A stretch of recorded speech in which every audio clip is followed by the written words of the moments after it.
ദിനപത്രത്തിലൂടെയും ആഴ്ചപ്പതിപ്പിലൂടെയും മലയാളികൾക്ക് നൽകിയ മൂല്യങ്ങൾ ഇനി കൂടുതൽ മിഴിവോടെ കുടുംബം എന്ന പേരിൽ മലയാളികൾക്ക് മുന്നിലെത്തും. കേരളപ്പിറവി ദിനത്തിൽ മലയാളത്തിനൊരു ഉപഹാരമായാണ് മാധ്യമം കുടുംബം മാസിക പുറത്തിറക്കിയത്. എല്ലാത്തരം വായനക്കാരെയും ഒരുപോലെ തൃപ്തിപ്പെടുത്തുന്ന വായനയുടെ രുചിഭേദങ്ങൾ ചേർത്തിണക്കിയാണ് കുടുംബം മലയാളികളിലേക്ക് ഇറങ്ങിച്ചെല്ലുന്നത്.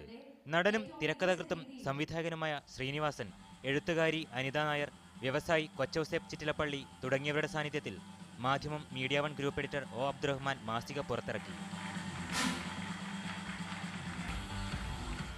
മൂല്യാധിഷ്ഠിതമായ കുടുംബജീവിതം സംഭവിക്കണമെന്ന് മാധ്യമം ആഗ്രഹിക്കുന്നു. അതിനുവേണ്ടിയാണ് ഈ കുടുംബം എന്ന് പറയുന്ന മാഗസിൻ ഞങ്ങൾ വളരെയേറെ ആലോചിച്ച് ആസൂത്രണം ചെയ്ത് ഇപ്പോൾ നിങ്ങളുടെ മുമ്പാകെ സമർപ്പിക്കാൻ പോകുന്നത്. Madhyamam general manager Siraj Ali, deputy editor Ibrahim Kottakkal, assistant executive editor PI Noushad തുടങ്ങിയവർ പങ്കെടുത്തു. പ്രമുഖ ഗായിക ഗായത്രി, ഗായകൻ നൌഷാദ് എന്നിവർ നയിച്ച സംഗീത സായാഹ്നവും അരങ്ങേറി. Media one, Kochi.